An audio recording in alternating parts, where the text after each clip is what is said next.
Hi, this is Russ Tanner from Global Skywatch, and we've got David with us who's going to reveal that we actually, if you have an iPad or an iPhone, you can perform very simple time-lapse photography using your iPad or iPhone. This is important for those who are trying to expose the ongoing geoengineering operations in the sky, because now you have a very simple way to take and display time-lapse photography of this activity to help others see what's really going on. David, thanks for taking the time to do this quick, short little interview with us. Can you tell us what you're using and how to do this very simple time-lapse? No problem. Thanks for having me, Russ. So if you have an iPhone, it has to be an iPhone 5 or 6 or whatever comes after that. You have to have the new operating system, iOS 8. That has a new feature on it which has slow-mo video and time-lapse video.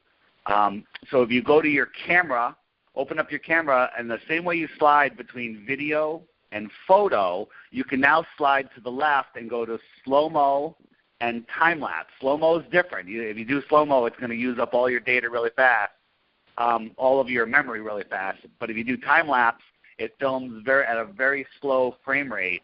And if you just set your camera, your phone up, pointing up towards the sky, rig it up against some books, wedge it in a tree, whatever you want, or I use a little tripod that wraps around anything and magnetically sticks the metal. You just put it up, you put it on time-lapse, and you hit record, and you walk away. You leave it for an hour, 2 hours, 3 hours. An hour goes down to about 30 seconds, the video. So a full hour is about 30 seconds worth of video. And you will capture stuff that the human eye can't see. People look at clocks and you don't see them moving, but they're moving. So you set it up on a day when they're spraying, or even on a day where you're not sure what's going on, you'd be amazed at what you get. That's awesome. So anybody, with the instructions you just gave, anybody who has an iPad or iPhone, I don't, but for those who do, they'll be able to figure that out, right? Absolutely. And your iPad also does the same exact thing. A lot of people are more willing to not hold on to their iPad. People want to have their phones. They want a text message. They want to get phone calls.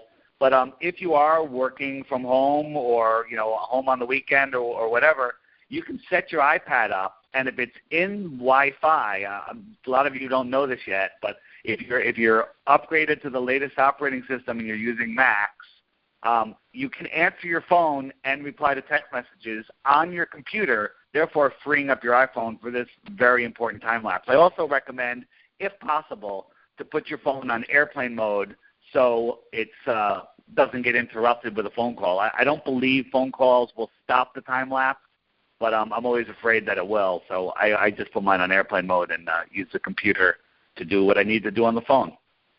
Okay, and is the upgrade, you said people need version, the OS 8, is that like a free upgrade if you have an iPad, or do you pay for that, do you know? That's a free update. It's for all iPads and all iPhones. But as I said, only the iPhone 5 can go up to 8.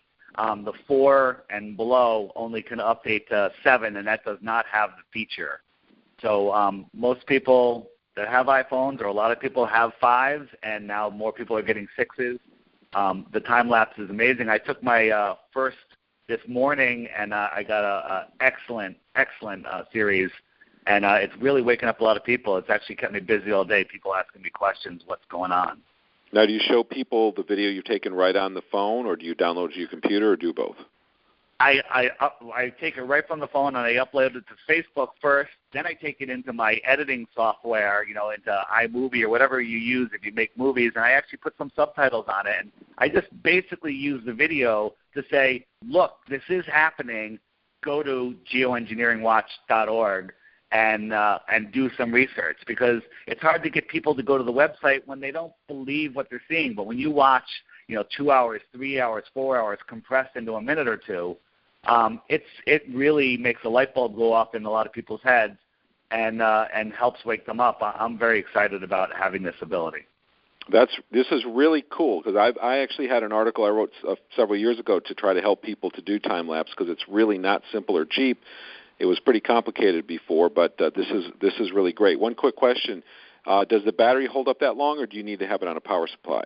Well, that's another reason I put it on airplane mode. The battery, holds up fairly well. I actually have a external portable charger that when I'm doing a time lapse, I plug it in just so I don't run my battery down. But I did a 3-hour recording and it didn't wipe my battery out one day. So, a good hour is great.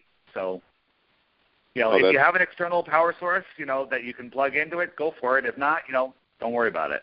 Well, that's great. And if people can do longer, that would be even better probably in some situations, because I've seen it where they will obscure the whole sky. I mean, after a couple hours of spraying, you can create a completely overcast day, which actually on the day that we're recording this right now, that's exactly what they did here in Philadelphia today. So it would be great to capture that and show that to people.